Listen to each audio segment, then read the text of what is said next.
یہ منہ انہیں چھپانا چاہیے جنہوں نے ظلم کیا ہو، نہ کہ کسی مظلوم کو۔ اگر تم پر تمہاری بہن بوجھ ہے تو کوئی بات نہیں، اس کا باپ ابھی زندہ ہے، وہ اسے پال سکتا ہے کسی بھی دقت کے بغیر۔ زمان کی آنکھیں سرخ ہو چکی تھیں۔ لفظوں کی جن تماچوں سے انہوں نے بختیار کو نوازا تھا وہ بلا شبہ بہت کڑے تھے۔ اس کی روح تک بلبلا اٹھی۔ ہاں تو کرتے رہیں آپ سدا اس غیر پر بھروسہ اپنی اولاد کو چھوڑ کر۔ میں بھی دیکھتا ہوں کہ کب تک آپ کی غلامی کر کے آپ کو شیشے میں اتارتا ہے۔ میں بھی یہی ہوں اور آپ بھی یہی ہیں۔ ایک نہ ایک دن بابا وہ آپ کو چھوڑ کر ضرور جائے گا، اور شاید اسی دن آپ کو اپنی اصل اولاد کی قدر آئے گی۔ اس نے اٹھ کر بھڑکتے ہوئے کہا تو زمان نے اسے سکون سے دیکھا۔ جتنی خدمت وہ کر چکا ہے اتنی تو کوئی سگی اولاد بھی نہیں کرتی، اور جس دن اس نے مجھ سے دور جانے کی اجازت مانگی اس دن بختیار میں اسے اجازت دے دوں گا، کیونکہ درد کی جس بھٹی میں وہ سلگ کر کندن بنا ہے اسے صرف اور صرف محبت کی حدت ہی پگھلا سکتی ہے۔ اتنے سال وہ تمہاری اور تمہارے جیسے ہر کم ظرف انسان کی گالیاں برداشت کرتا رہا ہے صرف میری وجہ سے، تو تمہیں کیا لگتا ہے کہ کبھی میں اسے جانے سے منع کروں گا؟ ایسا کبھی بھی نہیں ہوگا۔ اس نے کچھ کہنا چاہا لیکن سمجھ ہی نہیں آیا کہ کسی کی نیکیوں کے بدلے میں اپنے بد اعمال سے کیسے دفاع کیا جائے۔ اسی لیے سرخ چہرہ لیے دھڑ دھڑ کرتا وہ لاؤنج سے اٹھ آیا تھا۔ اس کے جاتے ہی زمانی نے افسوس سے سر ہلایا۔ زمان بھی بولتے بولتے ہانپنے لگے تھے۔ کوئی کسی کو لفظ تسلی نہیں دے رہا تھا، کیونکہ اس گھر کا ہر نفس جانتا تھا کہ ولی کے بغیر تسلی کے بول ایک خالی خلی سی داستان کے سوا اور کچھ نہ تھے۔ اپنے آفس میں ہاشم تاریکی میں بیٹھا اسی تاریکی کا حصہ لگ رہا تھا۔ اس کے چہرے، وجود اور روح پر سیاہی کی ایک ایسی گہری چھاپ تھی کہ جس کو توبہ کے سوا اور کوئی ارکے انکا نہیں کر سکتا تھا۔ اپنے ہیڈ آؤٹس کی ساری تفصیلات کا منظر عام پر آ جانا، اپنے سالوں کے چلتے دھندوں کو یوں ایک رات میں زنگ آلود ہوتا دیکھنا، بوجھ سے ڈھکے گناہوں کا سیاہ رات سے صبح کے چمکتے سورج تلے کھل جانا، اس سے کچھ بھی برداشت نہیں ہو رہا تھا۔ وہ آیا، اس کے ڈیروں کے اندر گھس کر اس لڑکی کو نکال کر لے گیا۔ اسے اپنے سے جڑی عورتوں کی حفاظت کرنے آتی تھی۔ اسے وہ سب کرنا آتا تھا جو ہاشم کرنا چاہتا تھا۔ بار بار روح پر کوڑے کی طرح پڑتا ایک اعتراف اسے پل پل موت کی سی اذیت دے رہا تھا کہ وہ بہتر تھا، اس سے بہت بہتر تھا۔ کچھ نہ پا کر بھی بہت کچھ پا چکا تھا، سب کچھ لٹا کر بھی خالی ہاتھ نہ تھا۔ اس نے تیز ہوتے تنفس کو دانت جما کر قابو کیا۔ اس کے اندر غصے کا ایک ایسا الاؤ دہک رہا تھا کہ جس کے شعلے اب اس کے وجود کو دوزخ کی اندیکھی سی آگ میں بھڑ بھڑ جلا رہے تھے، یا پھر یہ شاید وہ آگ تھی جو اس نے اپنے اعمال سے جمع کی تھی، اور اپنے اعمال کی آگ میں تو انسان کو جلنا ہی ہوتا ہے۔ اسی پہر کسی نے دروازے پر دستک دی تو اس کی سوچوں کی گہری تان ٹوٹی۔ اندر داخل ہوتا شہیر پل بھر کو سمجھ ہی نہ پایا کہ وہ اس اندھیرے میں کس سمت بیٹھا ہے۔ کہو شہیر، آواز کے باعث وہ کچھ حد تک سمت کا تعین کر پایا تھا۔ پھر ذرا قریب آ کر روشن سی موبائل اسکرین اس کے سامنے کی۔ وہاں ایک خوش شکل سا نوجوان کھڑا پولیس اہلکاروں سے باتیں کر رہا تھا۔ نیچے پولیس اہلکاروں کے قدموں میں جوگی کو دیکھتا مسکرا کر کچھ بولتا ہوا، اسی لڑکے کا کہا تھا نا آپ نے؟ اس نے آگے ہو کر موبائل ہاتھ میں تھاما اور پھر اسے ذرا قریب کر کے دیکھا۔ کون ہے یہ؟ شہیر چند پل کچھ نہ بولا تو اس نے زور سے ٹیبل پر ہاتھ مارا۔ میں نے پوچھا کون ہے یہ؟ او سرکار، یہ حسن شاہ کا بیٹا ہے، وہی حسن شاہ جو نور آباد کا الیکشن لڑ رہا تھا۔ معذرت کے ساتھ لیکن سرکار وہ شروع ہی سے ولی احمد کا ساتھی تھا، شاید اس نے آپ کے ساتھ ڈبل گیم کھیلی ہے۔ اور تاریکی میں بیٹھا ہاشم کا وجود لمحے بھر کو ساکت ہو گیا۔ صرف یہی نہیں، وہ محسن جو آپ کے لیے کام کر رہا تھا، دراصل وہ بھی ڈبل ایجنٹ تھا سرکار، وہ ولی کے ساتھ تھا۔ ایک ایک کر کے فضا میں تیرتے ساکت نقطے جڑتے جا رہے تھے۔ پزل کا ہر ٹکڑا اپنی جگہ پر آ کر درستگی سے لگ گیا تھا، لیکن جو تصویر اس کے بعد سب کے سامنے آ رہی تھی وہ بہت بھیانک تھی۔ وہ تصویر ہاشم حسین کے ہار جانے کی تصویر تھی۔ آج کی صبح بے حد اجلی تھی، شفاف اور صحت مند سی فضا سے معطر۔ اس نے قسمسا کر آنکھیں کھولی تو کمرے میں گرم نرم دھوپ پر نگاہ پڑی۔ اس نے ایک دو بار پلکیں جھپکی، مگر کمزوری کے باعث اس کی بصارت بار بار دھندلا رہی تھی۔ ہمت کر کے اس نے اٹھنے کی کوشش کی۔ سیاہ بال بکھر کر کندھوں پر گر رہے تھے اور لباس خاک آلود ہو رہا تھا۔ اس نے بستر سے پیر نیچے اتارے، پھر آہستگی سے قدم قدم چلتی سنگھار آئینے کی جانب بڑھی۔ ایک پل کو اپنا آپ دیکھ کر اسے یقین ہی نہیں آیا کہ یہ وہ خود تھی۔ آنکھوں کے نیچے پڑے گہرے گڑھے نچڑا ہوا چہرہ اور زخم سا وجود۔ بے اختیار اس کے ذہن میں ایک دھماکہ سا ہوا، ولی کا ہاتھ، اس کے ہاتھ سے بہتا خون۔ اب پتہ نہیں وہ کیسا ہوگا اور پتہ نہیں وہ ہوگا کہاں۔ اس نے واپس بیڈ کی جانب آتے ہوئے پانتی کا سہارا لیا۔ کمزوری کے باعث اسے ہلکا سا چکر آیا تھا۔ اسی پل بی جان نے اس کے کمرے میں دستک دے کر قدم رکھا اور پھر بے ساختہ اس کے قریب چلی آئیں۔ کیا ہوا؟ چکر آ رہے ہیں؟ اس نے نکاح سے بھر سر ہلایا تھا۔ انہوں نے اسے سہارا دے کر بیڈ پر لٹایا اور پھر اس کے پیر آہستہ سے اوپر چڑھائے۔ وہ زیادہ زخمی نہیں ہوئی تھی، لیکن جس سب سے وہ گزری تھی اس نے عمل کے اعصاب جما کر رکھ دیے تھے۔ بی جان نے اس کے بالوں پر ہاتھ پھیر کر اس کا سر چوما، پھر مسکرا کر اسے دیکھا۔ کیسی ہے میری بیٹی؟ ٹھیک ہوں بی جان، ولی کیسا ہے؟ اس کی آواز بیٹھی ہوئی تھی، جیسے بہت زیادہ چیخنے چلانے سے اکثر گلا بیٹھ جایا کرتا تھا۔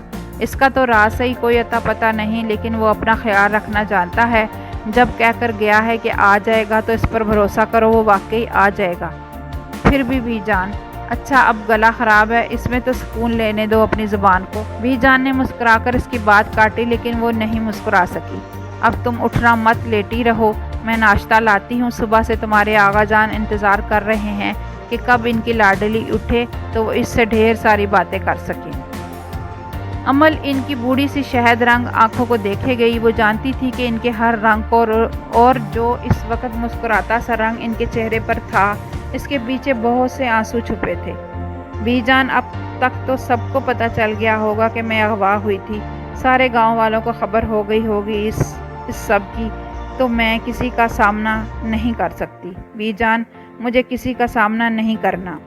روتے ہوئے اس کا وجود بدنامی کے خوف سے ہولے ہولے لرز رہا تھا۔ سانس اندر تک خشک ہوا جا رہا تھا، یہ سوچ کر کہ وہ لوگوں کی نظروں میں کیا سے کیا بن گئی تھی۔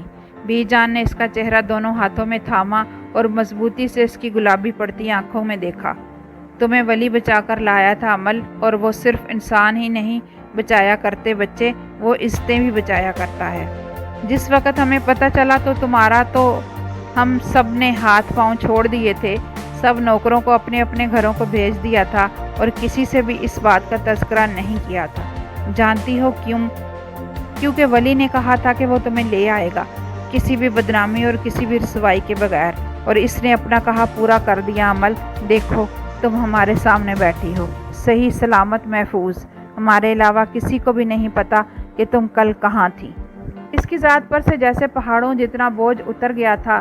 لرزتا دل ڈھارس پا کر سنبھلا تھا، لیکن آنکھیں وہ اس ستمگر کی محبت میں کچھ اور بھیگنے لگی تھیں۔ وہ کہاں ہے بی جان؟ آتا کیوں نہیں؟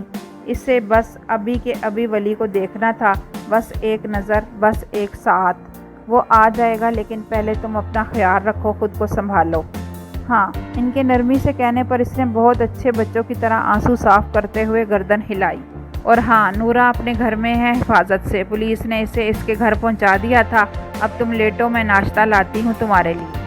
اور پھر واقعی کسی بھی پس و پیش کے بغیر لیٹ گئی۔ اس کا وجود ہوا سے بھی زیادہ ہلکا ہو گیا تھا، لیکن آنکھیں، بس شہد رنگ آنکھیں ولی کے دید کو ترسی جا رہی تھیں۔ ہاں، بس ایک یہی درد تھا جو اسے دھیرے دھیرے گھیرنے لگا تھا۔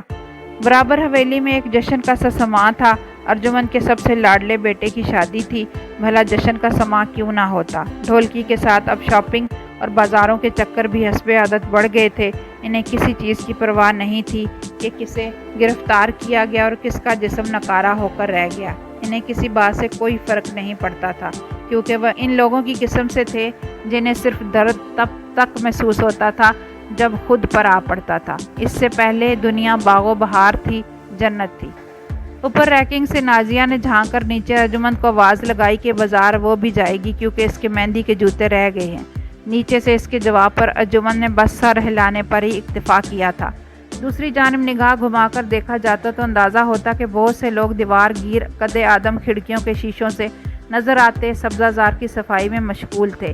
ذرا آگے جاتے تو کچن میں اشتہا انگیز کھانوں کی مہک سے سارا باورچی خانہ مہک رہا ہوتا۔ کل خالہ آ رہی ہیں تمہاری، اور کہہ رہی تھی کہ نفیس سے کہیں تیار رہے کہ ہم نے اسے آ کر ہلدی میں رنگ دینا ہے۔ تھوڑی ہی دیر پہلے اپنے کسی بہن سے فون پر بات کرنے کے بعد اب وہ اپنے لاڈلے کو نگاہوں میں سموئے کہہ رہی تھی، اور نفیس ہنستا ہوا صوفے میں دھنسا تھا۔ آج کل وہ بات بات پر ہنسا کرتا تھا، بس یوں ہی دل چاہتا تھا کہ ہنسنے کا۔ اچھا، کہہ دیں ماں جی سے ان سے کہ نفیس ہر رنگ میں رنگنے کے لیے تیار ہے۔